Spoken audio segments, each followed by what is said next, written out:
النفس تحتاج إلى التزكية، وقد ذكر ربنا سبحانه وتعالى: قد أفلح من زكاها وقد خاب من دساها.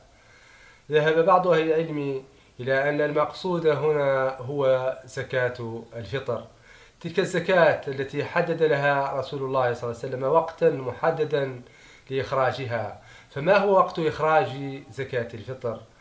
آه، وقت وجوب زكاة الفطر يبدأ من غروب شمس اليوم الأخير حتى يصلي الإمام، فمن أداها في ذلك الوقت فهي صدقة زكاة مقبولة، وإلا فهي صدقة من الصدقات. ذهب الشافعية إلى أنها تخرج في أول يوم من أيام، بالإمكان أن يخرج الإنسان في أي يوم من أيام رمضان.